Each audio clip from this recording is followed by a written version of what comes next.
This is a demo of the Sales Invoice Import add-on for Dynamics 365 Business Central by Lighthouse Experts Group. The Sales Invoice Import allows you to do a bulk import of sales invoices or sales credit memos into Business Central from a regular Excel file, and there's no need to follow a template. You decide what fields you want to import, you decide what order you want those fields, and the import will take care of getting all the values into the right places in Business Central. The import will also perform all the necessary validations to make sure that any required fields have been entered, all the codes are valid, all the dimension values exist, and so on. So let me start by showing you how to set up the Excel file with your invoices, and then we'll run the import to see how the invoices get created in the system. So if you don't have it already, the first step is to get the list of available fields, and you can get that from our website, which is lighthouseexperts.com. And when you navigate to our website, just scroll down and look for the Sales Invoice Import button, which is in the Business Central Apps area.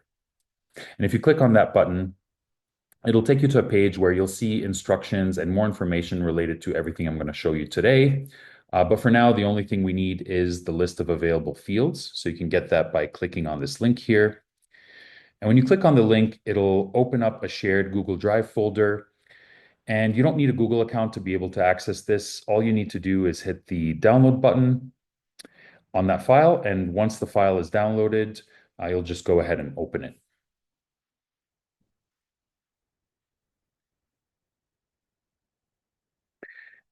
And so at the top here, you'll see some instructions, but the important thing to notice is the field name column, which is column A. And the fact that some of these fields are in red, and the red ones are the required fields.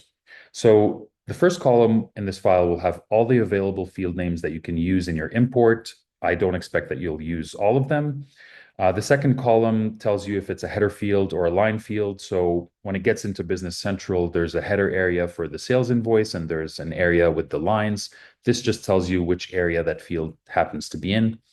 And the third column tells you if it's a required field or not. They'll also be colored in red if they're required. The fourth column is the data type, and you can have different data types. So the first one is an option data type. And if it's an option, it'll tell you in the notes column what are the available options for that field separated by a slash. So for example, with the document type, the two available options for this field are going to be invoice and credit memo. And for the type field, for example, we have a few more options: GL account, item, resource, fixed asset, and so on. When it's a date or a decimal, those are pretty straightforward. When it's a text or a code field, it'll tell you within brackets what's the maximum amount of characters that you can have for that field. So for example, the sell to customer number is a 20 character max code field. And for all the other fields, the notes column will just give you a little bit more information as to what's the purpose of that field and what it does in Business Central. And of course, you can find more information in the Business Central help pages. So let's go ahead and start filling in our import file. To do this, I'll start by copying and pasting all the required fields because I know I'm going to need those. So I'll just go ahead and create a brand new Excel file, and I'll select all my required fields first, and I'll copy and paste them into this new import file that I'm creating. So for document type, I know that it's going to either be an invoice or a credit memo. So I'll create a few lines for invoices and a few lines for credit memo. Now, I'll enter a sell to customer number and my posting dates. For sell to customer number, I know that the numbers I have in my demo environment are going to be 10,000 to 50,000. So I can go ahead and create, a couple of lines for this first customer invoice and a couple more lines for the second customer invoice. And here's my credit memo lines. For the posting date, I'll just use today's date. Here I'll use tomorrow's date. And so now I also need a type, a number, and a unit price. In addition to these, there's a couple of fields that I may like to add personally. One of them is quantity, and the other one might be description. I'm also going to add a couple of dimension fields.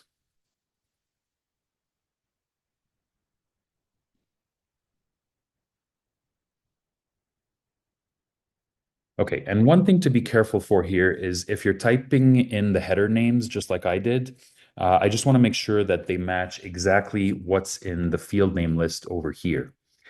And if you mistype one of these header lines, you'll get an error message because the import won't be able to recognize which field you're referring to. So just be careful about that if you're typing in header fields manually.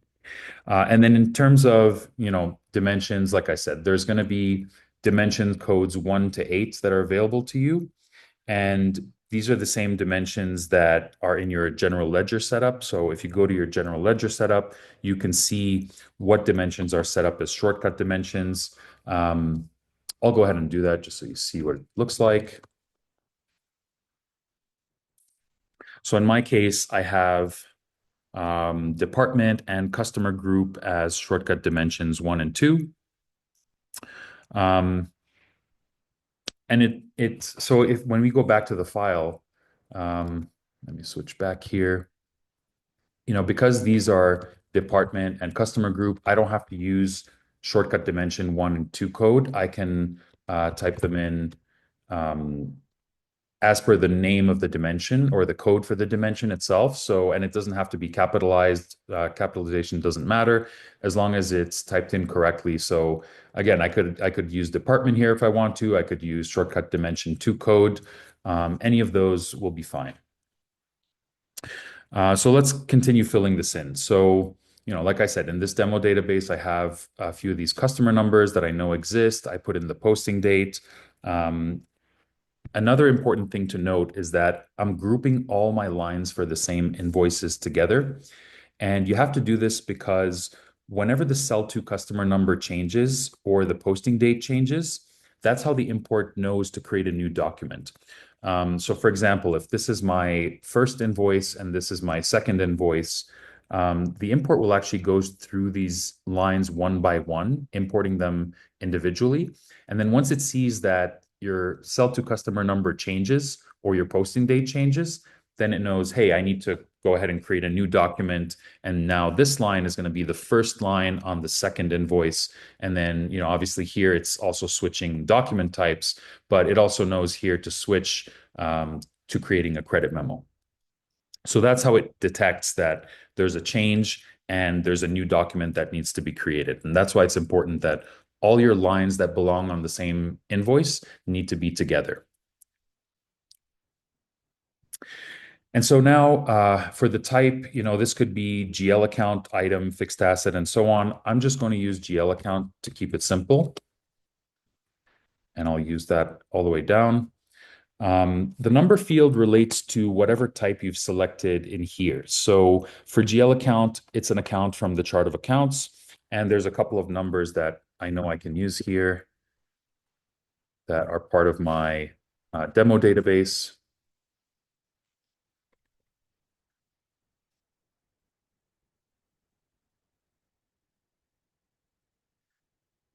But if it was an item, you'd be putting in an item number here. If it was a fixed asset, you'd be putting in a fixed asset number and so on. Unit price, I'll just use a simple unit price for each line. Quantity can be left blank because if you leave it blank, it'll just default to 1. So I could type in 1, I could put in something else, but if I leave it blank, it'll just default to 1 automatically.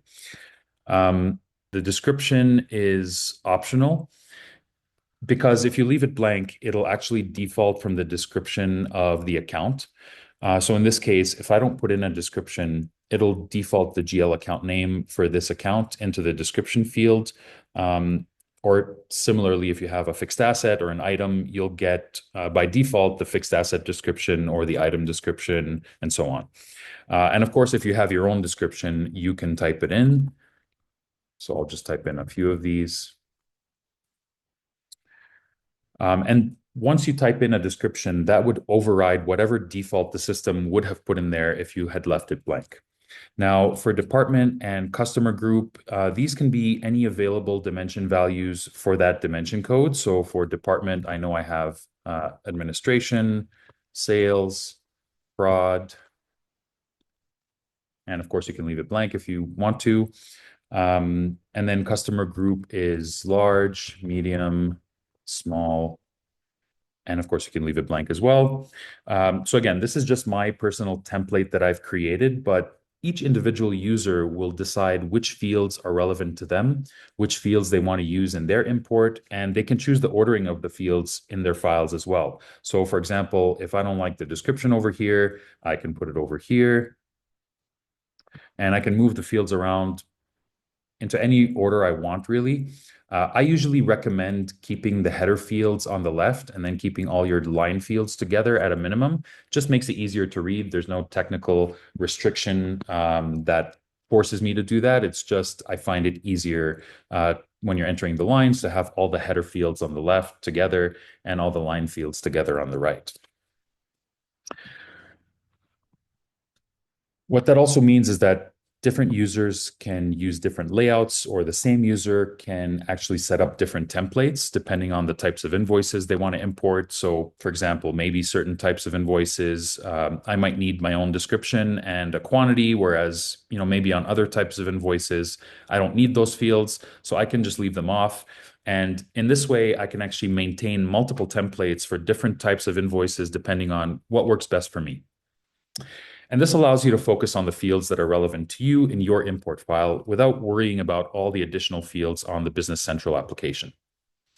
And if there's a custom field or some other non-standard field you'd like to use in your import, just let us know and we can add it to the import so that it knows where to put your custom field on the invoice line.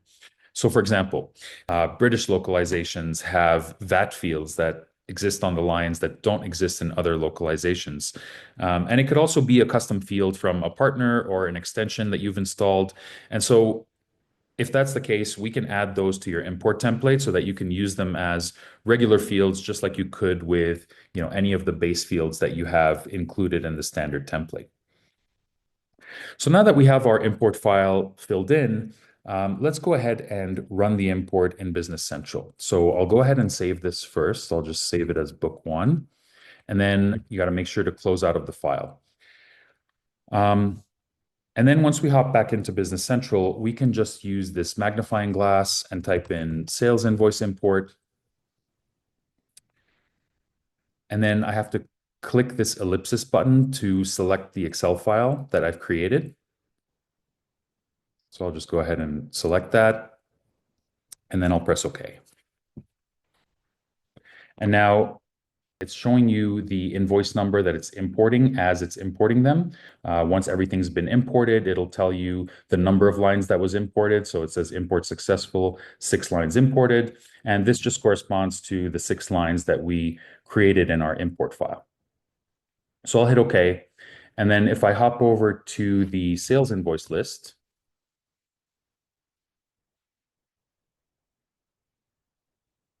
so we can see here are the invoices that were created, and I'll open up each one. So this is the first sales invoice we created. This was the customer number. Today's date is the posting date. And down here, we can see I've created 2 lines. The first line, I had overridden the description with description 1. The second line, I left it blank. So you could see that it defaulted the account name from this account 60300 into the description. Quantity, I had only filled in one of them, but as I mentioned, if you leave it blank, it'll automatically fill it in as 1. The unit prices are in here. You can also see the dimensions that have been imported in here. Same with this second invoice that I've created, should be customer number 20,000 with tomorrow's posting date, and similar story with the lines. And then if I hop over to the sales credit memo page, we should be able to see the one credit memo that was created from our import file as well. Here it is. It was customer number 30,000, and here are the 2 lines that I created. So as you can see, this tool can be useful for organizations who enter several invoices into Business Central every week, because now you can create invoices in a few seconds versus a few hours. And if there's any additional functionality that you need for your specific business, let us know and we can customize the add-on to work with your specific business requirements. And of course, if you'd like a live demo or you'd like to ask any additional questions, feel free to reach out to us at info@lighthouseexperts.com.